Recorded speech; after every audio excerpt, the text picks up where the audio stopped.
Hey guys, just a video to answer all your supplement questions. I put up a Q&A on my Instagram, Brian Keane Fitness, so I'm literally just going to read these out and answer them as I can or as best I can. I haven't had a look at any of them yet, so I'll talk you through as I go along. First one, should you drink a protein shake straight after a workout, or does it not matter?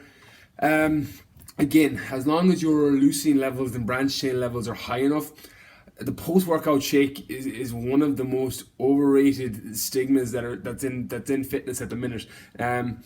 As long as you're getting enough leucine and amino acids, particularly your essential amino acids, while you're training, you're going to be fine for that post-workout shake. That being said, I religiously have a post-workout shake purely because I supplement with my branched chains intra-workout, but you also need that fix of essential amino acids and non-essential amino acids straight after you train, and it's just a very convenient way to get it in.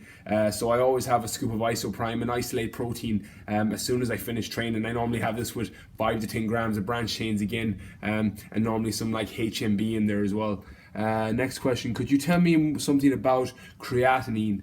Creatinine, again, there's not an awful lot to tell, and my knowledge isn't that massive on it. I know it's a by-waste product of creatine, and it's used normally to check kidney function. But again, that's the height of my knowledge on creatinine. I don't know what else you'd really need to know on it. What supplements do work or don't work well together? Most supplements will support one another. Really, the only ones that I find that work very synergistically together are green tea extract and L-carnitine tartrate, purely because L-carnitine tartrate pushes the mitochondria into the cells to be burned for fuel, and green tea extract that has an ECGC compound that's above 45% will elevate metabolism. So one pushes fat into the cells to be burnt as fuel, and the other elevates metabolism, so they tend to work very synergistically. Two that don't work well together are glutamine and arginine. They generally battle for the same receptor, and glutamine normally wins out. So if you're supplementing with arginine for vasodilation or for pump and blood flow, and people use it for they give arginine to people that have restrictions with blood flow. So they give it to men as well that have like erectional problems because of the increased blood flow from the arginine. Again, scientific reports split it whether it works or not, but it will battle for the same receptors if you supplement it with L-glutamine in its purest form, and glutamine will win out. So they're the main ones really. Next question.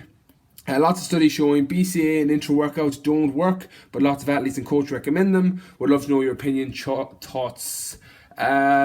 I love intra-workout branched chains, if I'm honest. I think they're phenomenal, purely because I know my body needs leucine. It needs an anabolic trigger. Now you're going to go into an anabolic state when you train anyway, because your body's under stress. But I do find that the branched chains, basically branched chain amino acids, are leucine, isoleucine, and valine. Leucine is your big dog. Your isoleucine and your valine are basically just your sidekicks that are like pushing your leucine. But leucine is your big one. It's your main amino acid for for triggering muscle growth and recovery. So I think it works amazing into workout. Depending on athletes, it's really goal dependent. If you're an athlete and performance is key, you probably don't want to be running off glucose or off branched chains. You want to be running off glucose, and carbohydrates.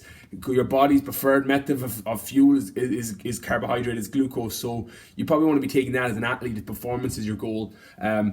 But definitely if aesthetics and body composition is your main thing, branched chain amino acids, they're going to help your body burn fat for fuel. They're going to speed up recovery, and they're going to give you an anabolic trigger to allow you build more muscle while you train. What are the main ingredients to pre-workout, and what ingredients can you do without? Main ingredients in pre-workouts are generally caffeine is normally number one. In any fat burner or pre-workout, you'll see caffeine is the main ingredient, purely because it affects the central nervous system. Your central nervous system goes into like a fight or flight, your sympathetic nervous system, where it goes into a fight or flight, and caffeine sends your body into this. So then when you go to train, you're like, ready to go, and caffeine can give you that, assuming you haven't like burned out your adrenal glands.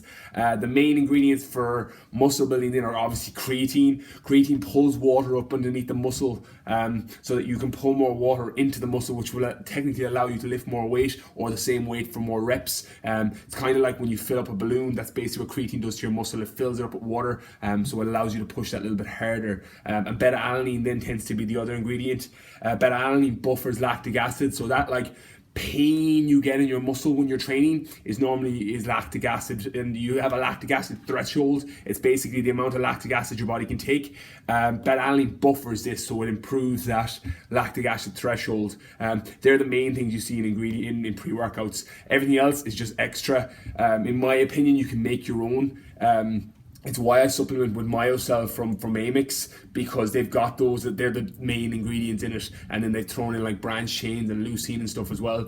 So it just saves me making it myself, but you can grab creatine, grab caffeine and beta-alanine, you can make your own pre-workout.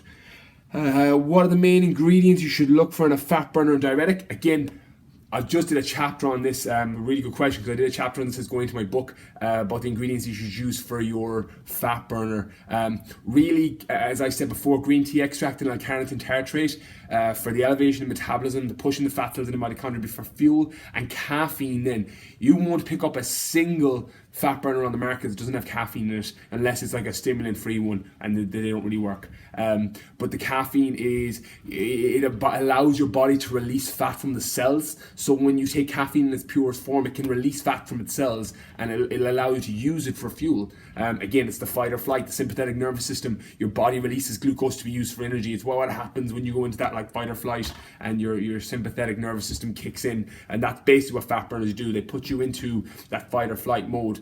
That's why I don't really like them unless you're dieting down hard for a show or a shoot or whatever it is, and over a short period of time, because you don't want your body in that fight or flight 2-3 times a day, or whatever the recommended dose for your fat burner is, unless you're prepping for something, because then the reality is your central nervous system, your sympathetic nervous system, your parasympathetic nervous system, they're all kind of out of whack when you're dieting down. Your body fat's really low because your body doesn't really know what's going on.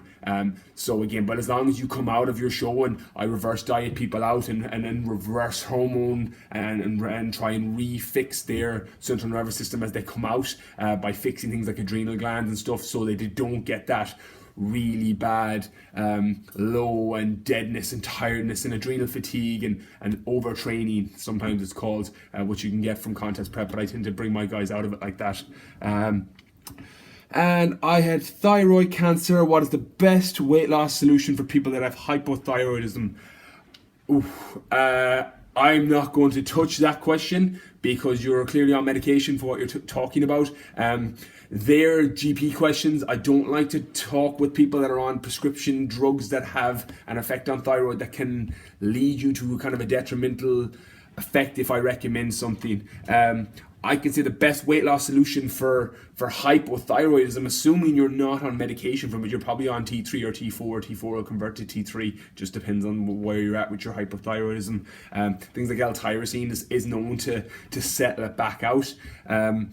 But again, that's really a question for your GP. I'm not going to go into that because I don't know your medical history. And thyroid cancer is, something that, again, I'm not going to touch on. I'm not an expert in the area. I know basic thyroid issues and how people supplement with T3 and T4 depending on hyperthyroidism. But again, you'll have to ask your GP that. So I hope this video helps. Went on a little bit longer than I thought. Load of questions. Thanks to everyone that put a question below on my Instagram. If you guys have any questions, I'm going to post this on my Facebook. I'm going to post it on my YouTube, Brian Keane Fitness. So if you have any questions below, put them in the comment section below, and I'll try and get back to you, and I'll be replying for the next 24 hours.